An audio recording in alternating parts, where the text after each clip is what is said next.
Good afternoon, ladies and gentlemen, I'm John, this is Many a True Nerd, and welcome back to Total War Warhammer 3, with the brand new Chaos Dwarf expansion that I've got my hands on just a little bit early, and blimey, has this thing been a long time coming, because in some ways Warhammer 3 has had a difficult first year. Much of it has been spent on rebalancing, reworking, bug fixing, trying to get everything to fit together, and probably that should have been expected. The full trilogy merge campaign is it is ridiculous, but, we finally got here, the first big bit of new content, brand new campaign, brand new race, brand new mechanics, and blimey, is there some good stuff to get our teeth into today.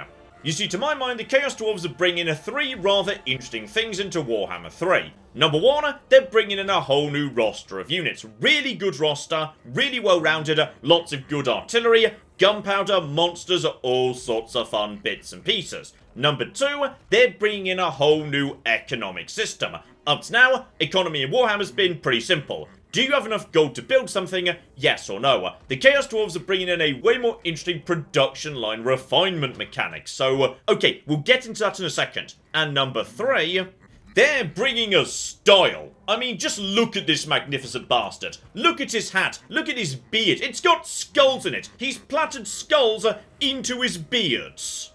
So, this is Zharr the Black, and his thing is, he's very good at killing people. He's not a very complicated man in many ways.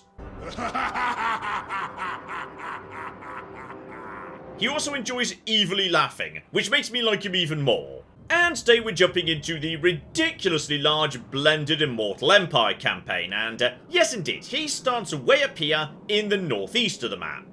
It's right here in the Chaos way, so absolutely we need to take out, you know, some local Chaos factions to build up our industrial base, but, just the tiniest bit further south, oh my goodness, it's Grand Cathay, just sitting there, right for the taking, behind their big stupid wall. So, to my mind, it's a really fun early campaign. You've got, like, you know, the very dramatic early moment where you get to put together an army and smash through the Great Wall of Cathay. It's delightful. Still, we're not ready for that just yet. Instead, yes, we need to, you know, maybe complete a province. That would be a good starting point. So, buddy.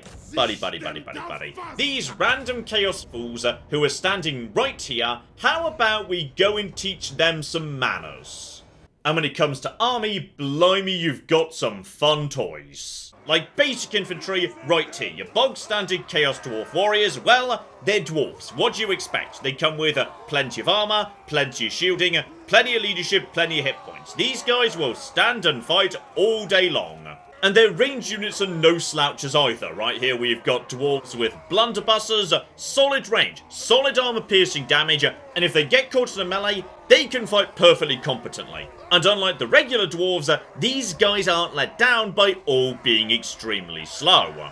Because the Chaos Dwarves have also brought along their best friends, by which I probably mean slaves, the Goblins, that gives them a lot more tactical flexibility. Lovely little backstabbing lads over here, much faster than the average dwarf, and that also gives them access to light cavalry, extremely fast-moving skirmisher troops, so you've just got a lot of flexibility going on. But if you've ever seen me play Total War Warhammer before, you know I've only got eyes for one type of unit, and that's the caulking artillery, and they deliver on that front too. Say hello to the rocket launcher, which, as you may notice down the bottom left there, comes with some options. Very similar, in fact, to the Elven bolt thrower. If you want to smash a monster or a lord, demolition rocket, that's the way to go. But, oh my, no. I'd say for the most part, we're gonna be wanting the fireworks. So you know what? Screw it. Start the fight. Let's see what's about to happen. Because immediately, yeah, my skirmishers are just getting in here, laying down some beautiful burning fire, doing a little bit of chip damage over time. These guys may as well just start moving in this direction, slowly leading them in the right direction. In just a second, here comes the rocket. Just one rocket for now, but give it just the slightest moment, and that'll flip it do. Right cocked there. Right, send my wolves around the back. They can just, draw off some attention, which is brilliant. That lets my artillery focus on the front line. Don't forget, Zharr the Black is also spectacular in terms of just day-to-day fighting. So he can just, get in there, start mixing things up. We've also got a fire mage right here. He can start moving forward, casting some fireballs at their leader too. At this range, we should start... Oh, yeah. That's the stuff. And in just a moment, yes, my blunderbusser should open fire. And just look at that damage. And in terms of my dwarves, okay, well, they can stand against Chaos Hounds all day, every day. They don't even care. You guys are firing with the artillery. That's coming down on you. Then the blunderbussers come in as well. The firepower. The firepower is ridiculous. This is lovely. You focus over here. Sorry, you guys should probably be on skirmish mode if you're not already. Just, keep your distance. Keep bothering these guys. Don't actually get pinned down in the slightest. Chaos Hounds have already been seen off. You guys are already fleeing, which is lovely. You guys, hobgoblins, just start moving in this direction. You guys draw yourself up again. We've already got fire just coming down in this bit of the world. We should have more artillery coming down on this area in just a moment. So at this point, the infantry is basically taken care of. So I would say, yes, move you over, buddy, to demolition rockets and start focusing on their lord. Zharr may as well just take a step back just for the moment, because you know what? Let's let the blunderbusses do some work. Let's let my artillery do a bit of work too. You just back off for 1 second. You should be ready to fire any moment now. Look at that. Beautiful. Absolutely cocking beautiful. By the way, you should definitely be tossing some fireballs at this guy as well. And, oh yeah. They've just got so many powerful tools. They just feel so strong. Chaos Warhounds are trying to come back. They just don't even really care. Excuse me. Keep your distance. Glad I remembered you existed. No problem whatsoever. Right, Zharr.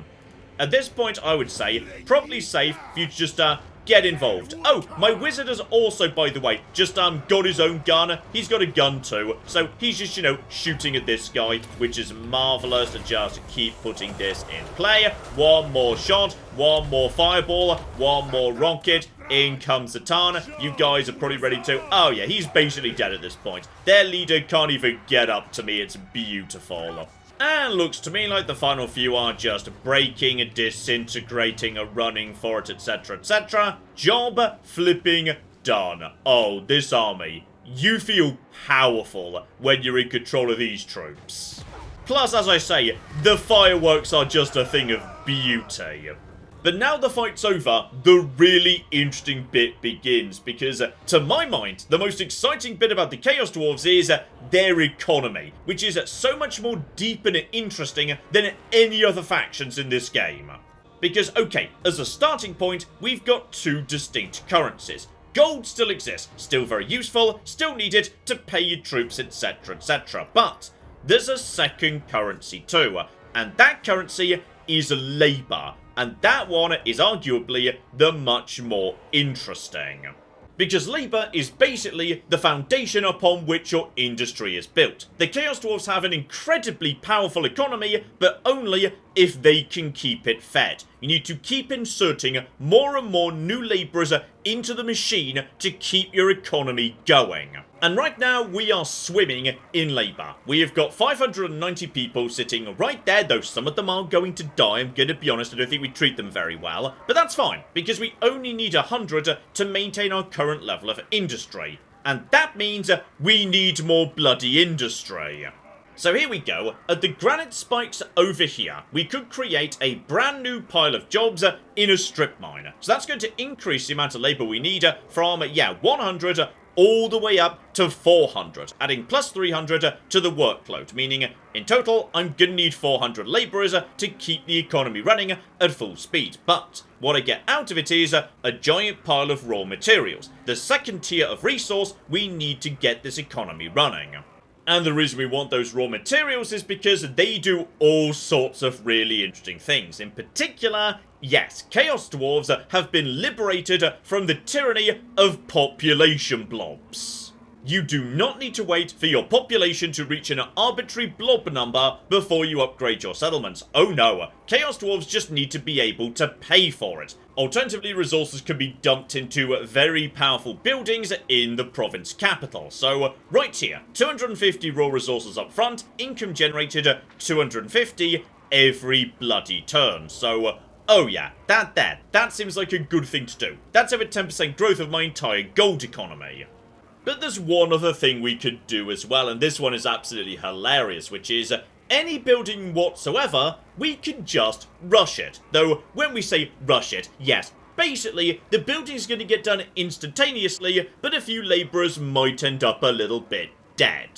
So that lovely mine we were thinking about earlier, how about I get it right now, actually? So just toss some bodies into the mill, and we've got a mine.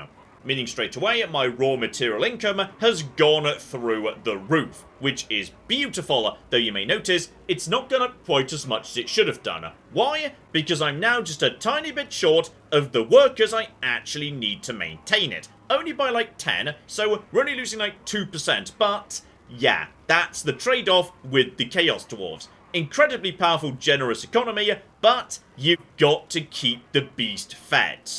So, given we now need some new labourers to add into the pile, Zharr, how about you head over here and add a new settlement to the Empire, because I feel like, yes, we could most definitely do with some new friends. There we go, nice easy fight. Gonna be honest, most of the casualties I took were me blasting my own people with my artillery. That is gonna happen a lot with the Chaos Dwarfs. Kinda like playing Skaven, yes, there is just, a level of acceptable casualties you just have to deal with.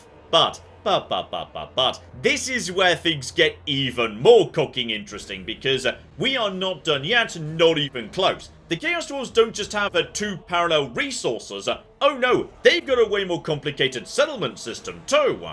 And absolutely, you can just still sack a settlement, that gets you some money and slaves, or you can raise it to the ground, which does rather pleasingly get you, yes, a big, giant influx of raw resources. Very, very good too. But no, what we're more excited by is, yes, the new types of settlement this town can become.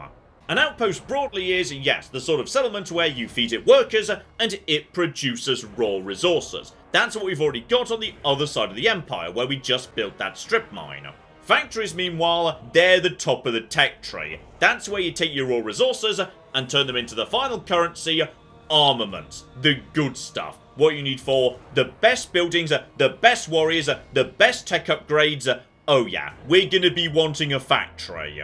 Fortunately, factory jobs don't eat into labour, because I assume this is being done by, yes, a small number of skilled Chaos Dwarves, as opposed to a giant pile of everybody you've just captured. They just kind of, work the mines, etc, etc. So, this is what we want right here. Raw materials will start going down 150 a turn, but we're going to start gaining armaments, 50 a turn, and, oh yeah, we're definitely going to be wanting that, and we can just afford it with our starting raw resources.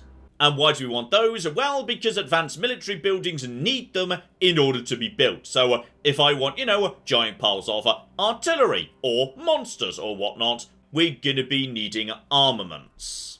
And arguably more importantly, just like their cities are incredibly powerful, but only if you can keep them manned, the army is incredibly powerful, but once again, there's a twist. They're so strong, they've got unit caps to represent the fact that, yes, this society is built on a small number of elite warriors overseeing a huge number of slaves that actually, do the mining and whatnot. So, you can recruit as many orcs and goblins as you wish, but, yes, let's just say they're nowhere near as good in a fight as a Chaos Dwarf's gonna be. And if I want to recruit more, well, there we go. More armaments need to be fed into the hellforge. So, yeah, next turn, I will have enough armament to increase my warrior unit cap by 1. But as you can see, these get expensive. Like 300 armaments for a single hell cannon, or a giant centaur creature of some description. Still, for the time being, I do still need, something to pad out my army with, so welcome to the team, orc labourers. Okay, following turn, we're just building up some more troops as I can't quite make it to the next town over in a single move. And yes, one other thing to keep in mind is you've got to be really bloody careful about what you do and don't leave exposed in your empire. Like, you know, traditional Warhammer 3, sometimes someone's going to come in, they're going to burn the odd town down, that's fine, you drive them back, you take it back, you rebuild it, no major loss, maybe the economy takes a slight hit, but I'm sure there's plenty of gold coming in. For the Chaos Dwarves, not so much actually. If a crucial mining or factory settlement goes down, that could really screw up your economy, so yes, make sure you're, you know, playing nice with the neighbours. And thankfully, Kolek Sunny just moved in next door, which sounds bad but actually isn't, because the lad is willing to trade with me. Beautiful. So give it a few turns, we might be able to slowly move towards a defensive alliance, which I would very happily take because, yes, then if someone round here starts getting stupid, Kolek Sunita can come and assist me. Because I really want to be expanding to the east, not really worrying about my western border, and I'm a tiny bit worried about my western border because, yes, Grimgor's over there. Grimgor can be a dick on occasion. Oh, and you know what? That is a good point. I just desperately need, you know, troops. Pretty much any troops, actually. So, I'm going to put 100 right now into getting myself some more warriors. So that's basically everything I've got. Lovely.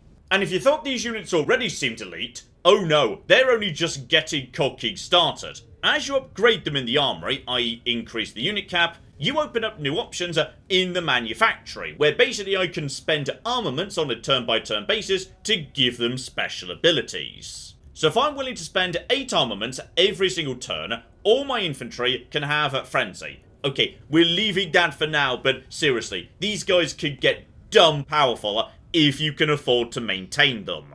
So, my brand new army ready to go on turn 3, let's move into Ironstorm, and okay, these guys should basically be offering no resistance whatsoever, but, there's one fun twist we haven't discussed yet, because seriously, the Chaos Dwarves have got no bloody end to tricks up their sleeves. You see, I wouldn't blame you if you just kind of assumed that the Orc Labourers weren't going to be bringing much to the table, but actually, armor piercing 18, that is actually not terrible. The problem, of course, is, yes, as the unit card says, poor leadership, but fun thing about that, there's a bit of, yes, Grand Cathay yin and yang going on with these guys. Here we go, Malign Authority. Their leadership goes up by 8, a very significant increase if a unit with Contempt is nearby, which is basically all the Chaos Dwarf units. Basically, if they're worried that someone might be about to start whipping them, they're going to fight just a tiny bit harder. Still, crack open the fight, artillery starts firing, these guys are all looking, yep, look at that. Leadership 52. Just get my skirmish units moving in the right direction. Take out their warhounds as fast as we can. Artillery's going to start doing some lovely, lovely work. We can start tossing magic at them. All sorts of bits and pieces. Oh, life is good. And what's even nicer is, obviously, yes, these giant pile of orcs can be very useful for just pinning down a line, and pinning down a line is also rather useful inherently, for the simple reason that you've got a whole bunch of fire magic in your faction. We've got flame mages right here, so how about we just, yes, pin down some infantry, move you in the right direction, buddy, and here we flipping go. If we can just line everyone upright, how about a lovely giant burning head of death right along this line here? There we go, just make sure everyone is lined up right, and in theory we might, you know, catch a handful of my orcs in this too, but honestly I kinda don't care. Does it matter? No, we can just replace them. Train more. They're basically completely disposable. And there we go, a handful more fireworks. Sorry, that was some of my orcs definitely getting a bit murdered there. But as you can see, nothing of any particular value has been lost. My Chaos Dwarves are looking in excellent shape. My artillery has barely been touched and my lord is fine. All we've lost is a handful of orcs, and we can just recruit more. But even then, look at that. These guys did not do nothing. Alright, one of these Orc Labourers got 71 kills. And this is the cheap expendable trash. This is absolutely miles ahead of what you'd expect out of, say, Skaven slaves. So, brand new settlement. We definitely just picked up a handful of new labour. Let's get this place set up as a mine. Beautiful. The problem being, and this is a very small problem because bloody hell I welcome this system being back, labour is an actual population, like population used to be, which is just because you've got labour, it doesn't mean it's where you need it to be. All of my labour is over here, in my starting province, and none of it is here in Ironstorm, where I'm going to be needing it to set up a brand new mine. So we're going to be wanting to transfer some of that around, as right now, yes, we most definitely have too much labour floating around in Province A, and 0 in Province B. So, you know, sending over maybe 200. That seems like about the right amount. But transferring that labour is going to cost money. The more labour you're moving around, the more it's going to cost. So you've got to plan where your labour's going. And you can actually specify which provinces do or don't receive labour from, you know, fights that you're taking part in. Very much like how back in Rome Total War, only territories with governors would receive slave labour when you went around enslaving people. Not that every territory necessarily needs a giant pile of labourers straight away. There are certain cheap buildings you can put together that don't require labour. So, you know what? Probably the best thing that we ought to be getting on with pretty soon is, getting some goblin mustering camps out. Because those guys, we don't need to worry about unit camps. That's just for the Chaos Dwarfs. So, getting some proper military infrastructure in place, just so we can start getting some hobgoblin units out, they're going to be more useful to me than just a giant pile of orcs. In which case, right now, given we don't actually need the labour in my second territory, I'm going to pay to send some of it straight back to where it was. So, yes, think through how you're going to develop your territories before you start paying to move around labour. Here we go. That looks a bit better. So how about we just merge together some of these stupid orc units. Marvellous. Get rid of you, you complete and total trash. And while they're hardly the best of the best, hobgoblin archers are, nice and cheap, could just lay down a good, persistent rain of fire on the enemies. Right, just continuing to roll up the nothings in the Chaos Wasteland. Yes, indeed. One final type of settlement on top of mines and factories. Towers. That's where the big, exciting, sexy infrastructure lies. And, arguably more importantly, you get to Skaven it. What I mean by that is, you can set it straight up at level 2, 3, just keep it moving higher and higher. Incredibly powerful ability, but it does cost you the ultimate bloody currency, Conclave Influence, which is also produced by towers as you make them taller and taller by feeding more and more materials into them. And arguably more importantly, I've just run into a new, well, hopefully, friend. Village the Curseling is just hanging around because he starts down over here somewhere, and I do not want trouble with him, okay? He wants to burn Cathay to the ground, I want to burn Cathay to the ground. Me and him ought to be friends. Here we go. I offered to join his war, I toss in a bit of money, we also agreed to start trading. That's gonna get our relationship moving in a good direction. Gonna cost me a bit up front, but it's worth it not to annoy this guy. And arguably much more importantly, my factories come online. So, all of a sudden, oh yeah, here come the cocking armaments. Right, give me another warrior, spectacular. And with 66 coming in, give me frenzy. Every single one of these warriors is about to start getting even stronger. Oh, I just massively underestimated how expensive that was going to be. Because, it turns out that's not 8. That's 8 per unit. So right now 24 and 32 if I recruit another. Blimey, okay. Dwarves are expensive. Gotcha. Okay, 2 big bits of news as we hit turn 7, which is, number 1, I finally saved up enough raw materials, and bear in mind I could have done this way faster if I hadn't built that factory, to get my capital up from level 1 to level 2. Very important because, of course, we're going to be needing that to access some of the advanced materials, and when you're a Chaos Dwarf, you can get some advanced stuff pretty bloody early on. All sorts of sexy bits and pieces at level 2. And even better, remember that lovely Conclave Influence I was mentioning? Yes, now we've got 75 of it, we can start spending it in the Tower of Zharr. Here we go, 100 raw materials a turn, and all raw material output plus 5. Amazing. Or alternatively, if I want to, you know, make sure I make friends with Village the Curseling, we could go for this one. So, plus 20 with Chaos Dwarves, Warriors of Chaos, and Norska, plus my trade income goes up a bit. And some of these are They are really bloody good. You know what? I'm going to take that, actually. The bonus to diplomatic relations, that strikes me as potentially very useful. Oh yeah, give him a couple of turns, he'll be ready to make friends. Okay, turn 10, and I think I can start bringing a whole bunch of these mechanics together to make some magic happen. Right now I'm sitting on a bit of a labour surplus that we don't really need. Now I'm still 2 turns away from, yes, my new tower being done, but as we get closer to it being done, it gets cheaper to rush, so screw it. Make it happen right now. That opens up the tier 2 advanced buildings, which I've got enough armaments to get down, because yes, I actually went into the manufactory and turned off Frenzy. It was just too expensive, and I wasn't doing any fighting at the moment, so we've turned that off to get more armaments coming in. That means we can get this working immediately. Now rushing that would be a bit on the expensive side. However, there's a whole bunch of slaves sitting in the eastern steppes literally doing nothing right now because there is no workload there. I've not built any mines or anything. So, pay 600 gold to ship all of those guys back over to the center of the empire. Beautiful. And that means I've got the ability to rush this. Boom. I can now start building war machines. What is that, like 5 turns earlier than I would have been able to otherwise. Bloody hell, dwarves can do miracles. So I can help myself to, yeah, say a lovely train that's also kind of like a cannon and also a battering ram, or a skull cracker. It cracks skulls. You know what? I can never say no to artillery. It's got to be the artillery.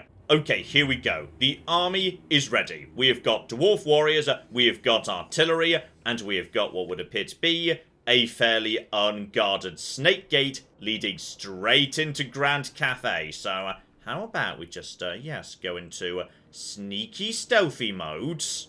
And now we just approach and kinda hope they don't notice us. Okay, less evil laughter, it's going to give it away.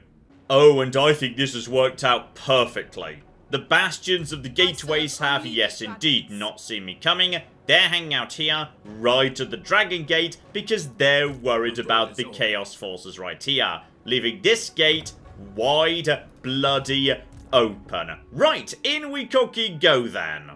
Okay, here we go. Our first proper fight, and we are taking on a very large amount of, Jade Warriors, basically. Solid infantry, but they do not stand a chance against my Chaos Dwarfs. Step 1, they're gonna have, tons of crossbows and towers. So naturally, we want those to be firing into things I don't care about. Hobgoblins, orc labourers, other trash that it doesn't matter if they take some big knocks. The second line, while those guys are being fired upon, hobgoblin archers. Obviously archers have a nice high arc of fire up onto the walls, very useful. Behind them, hopefully not taking damage for any particularly good reason, we've got the dwarf warriors themselves. Big meaty lads who should one-on-one basically kill anything they run into inside, assuming they don't get picked apart by crossbows, which is why the chaff's going up front. Then, of course, my lovely 2 pieces of artillery at the back, and yes indeed, they've got nice high-firing arcs too. They should be able to just drop in fire on the walls and just behind them. And just in case that wasn't good enough, we've got a plan B. 2 sneaky gits, so I'm hoping the enemy's going to see my army over here and draw up to meet it on the right-hand side. Meanwhile, these guys, they sneak in unseen, they go lock down a couple of positions, maybe even make their way all the way back to the Victory Plaza. Couple of added bonuses too. These days Zharr is sitting on a lovely flying cow, so he doesn't care about walls in the slightest, and say hello to my legendary hero. All Chaos Dwarfs get this guy early on in the campaign. Gore does Backstabber. Basically, he's a very nasty goblin who's very good at murder. So okay, start the fight. Let's see what we've got. You guys start moving forward immediately, and okay, unsurprisingly, they have put, various archers and crossbowmen right on the front line on the wall. That's fine, that's entirely what I expected. Move everyone forward in formation, if you would be so kind, lovely. And here comes the fire, my lovely magma cannon doing some good work over there, which is beautiful. And oh yeah, There we go. Some good early strikes against the Jade Warrior crossbowmen. Naturally, of course, yes, my hobgoblins and whatnot, they're being torn to shreds, but give it just a moment and we can start returning fire. Lovely. Meanwhile, over on this side, straight away, we've started locking down towers, gateways, all the rest of it. Marvellous. So, okay. We've taken some early casualties, but the people who are being fired upon are the people I want to be fired upon. This, to my mind, is all very good news. Now my goblins can start returning fire, and my dwarves can start moving into position. Lovely. So here we go, more artillery coming down. These guys are already looking very, very weak indeed, and also, very importantly, I'm going to guess sooner or later they're going to start piling some troops right here in an attempt to stop us, and when they do, oh, we've got some burning surprises for them. Oh yeah, look at that. They had a huge force at the back, not at the walls. So begin laying down the fire on these bastards, and when they do, oh, this is going to be good for me. So as far as I'm concerned, hang on. Guys. Jade Warriors. Can't help but notice. I'm sitting on, yes, a very, very large amount of magic right now. You idiots are just walking in a perfect straight line down the street. So how about we just send some lovely flaming magic up to meet ya? Marvellous. And it could just keep going and hit everyone else. Oh, look at that. It just keeps going. Everybody is taking a lot of damage. We're also laying down the artillery. They are trying to get up to us. We are laying down so much fire on them right now. Oh, now this is what I want to see. So, walls secured. Get the dwarves down onto the ground. Burning ahead will be coming back momentarily. We just need to, yes, get the big lads into play. At this point, I would say send Zharr right over to here. We have got Gorda's Backstabber helping out. We have got artillery raining down on these bastards. How are you doing, by the way? Oh, well, look what time it is. It's time for another cocking burning ahead. So how about we just, yes, have this one moving in this direction while you keep everybody pinned in place. So in just a second, there's damage, there's more damage. Oh, in comes my artillery. In comes everything, and basically nobody's having a good time. Apart from me, I'm having a lovely time. And it looks to me like, yes, with my glorious leader sent round the back just to mop up a handful of crossbowmen, we are pretty much done. Now, okay, we've taken damage, but as you can see from the fact that, yes, these various units are on fire, it's mainly because they're being shot back by their own troops, their own artillery, etc. So, again, that's just going to be a thing you have to accept, and over at the rear, oh, look at that. My sneaky gits were just getting in position to lock down the victory point, so my plan B was working beautifully. Oh, and this is lovely. We could just take down the bloody gate for, like, 500 raw materials, but no. I think we'll be having this place, actually. Beautiful. So, this here is now my gates. Still, I can't help but notice, yes, our raw material income is a little bit on the low side right now. So, over at Ironstorm, this territory is now up to level 2. So, one, we could start getting some, better wolf riders in play, which is lovely. But what I really want to see is a new strip mine. The problem being, there are literally no labourers to work in it right now. So, we need new slaves in, like, a bit of a hurry, actually. So I tell you what, as we've got that strip mine coming in, say the Eastern Steppes are going to be the only territory receiving slaves for the time being, because, give it 2 turns, unless if I decide to rush it down the line, we are going to have a new strip mine and we need people to work in it, and, oh, I think I see just the location. I mean, there's got to be some people living inside this giant Grand Cathay city. So, just go back into invisible mode. If we're lucky, they won't spot us, though I think I've seen... Yes, one of Mao Ying's armies is over here. I don't know where Mao Ying herself is, but there's no way in hell she's making it back to Nangao in time. So it kinda doesn't matter, actually. Oh, really lovely new feature. Yes, these days, when you hover over a special landmark, it actually tells you what you can build, because it does vary race to race. So on this occasion, bonus recruit rank, less upkeep, giant piles of armaments. Now that's huge. Okay, it's level 5. We're not getting that for some time, but still. I'd say this is going to be my new home. Screw the Chaos ways, I live in Nangao now.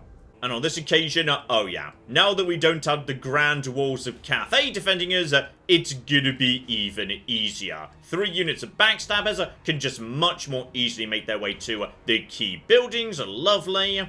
Meanwhile at the front door, oh my goodness, somebody forgot to build towers. Dear oh flipping dear. So I'm gonna be honest, peasant archers, today is not going to be a good day for you. Like, you're gonna take out some goblins, congratulations, but I think we're pretty capable of hitting you straight back, lovely. Here we go, we've got eyes on some of the army. It appears to be mostly located at the very bloody rear. So, okay, let's just let them walk straight on past me. While we just, you know, move in, lock down some nice supply points, etc, etc. Okay, the army's just moving through the city. We've locked down all the points at the front door. There are a handful of, yeah, basic peasant spearmen here, but I suspect, yeah, my lone unit of sneaky gits right here could just eliminate both of them without too much trouble. Meanwhile, over on this side, my other sneaky gits are moving into position to actually secure, yes, the victory points. Lovely. Alright, we got a bit of an awkward fight at the front, which is they are refusing to come and fight me, they're just basically hunkering down in the center. But I'm kind of okay with that, for the simple reason that, yes, can't help but notice, my first unit of sneaky gits has made it to the ultimate victory point. So, I am very happy for you guys to just hunker down there, and I'll hunker down the front door, and I'm just going to win anyway. Here we go, Zharr moves to the rear to help defend this victory point. He doesn't actually have any capture weight, 'cause he's a flyer, I think, but doesn't matter. He can just help win any given fight. Anyone who starts moving in this direction, he could just deal with them, so just avoid that, buddy. Then just go and assist with, yes, these stupid crossbowmen. Lovely. Okay, I'll admit, I do think that, you know, there could still be a bit of work done on the sieges in Warhammer 3. I'm not 100% convinced by rebuildable towers in particular, but I will say, it is a lot more interesting than it used to be. And now the options are outpost, factory, tower, sack, raise, so many good bits and pieces, but I'd say, how about we jump straight up to a level 2 tower? Because with that straight away, we have got, yes, the ability to get heroes out, we have got Chaos Dwarf units, now we can train it inside Cathay itself, 100%, that's a good option. So we have now got a firmer foothold inside Cathay, we have made good friends with the nearby Chaos faction, so they probably won't be betraying me anytime soon. Oh, and perfect timing, that last fight got me, yes, a good 200 labourers shipped straight over to Ironstorm, and next turn, we've got a brand new mine coming in. Yeah, the number of materials is about to almost double. Not that we're home and dry by any stretch of the imagination, obviously Cathay's not going to be delighted by this, and also, can't help but notice, Grimgor is sort of just expanding pretty aggressively, and yes, he doesn't take kindly to me, because I have been enslaving a lot of his friends, yes. So yes indeed, how about we leave things off there, but I think you get the point. This here is the brand new Chaos Dwarf expansion for Warhammer 3, and I think there's some really, really interesting bits and pieces here. In fact, if anything, I hope this doesn't just stay in this expansion. I really hope that a way more complicated, interesting economic system like this can spread back to other factions. The Dark Elves are the obvious candidates given they have a slavery mechanic already, so something like this could be adapted to them. The Skaven 2 could possibly do with a simplified version, given there's plenty of complex stuff going on with the Skaven already, but oh yeah, this is good. It's interesting. It's probably the most in-depth economy that's existed in Total War since Empire. And I am here for it. Give us a more complicated economy. That in particular, I like. I hope we see more of it. And we may well see more of this too. Could be a live stream at some point. Let me know if you'd be interested in that. We shall flipping see. But in the meantime, I've been John. This has been Many a True Nerd. And this has been Total War Warhammer 3 with the Chaos Dwarfs. Thank you very much, and goodbye. This guy's enjoying that. This guy's enjoying his elephant a bit too much. Oh my god. In Fair Verona, we set our scene. Oh my god, Becky, look at her bud. It is so big. They've managed to glitch inside one of the buildings. Elephants in the rear! And then in come the chariots!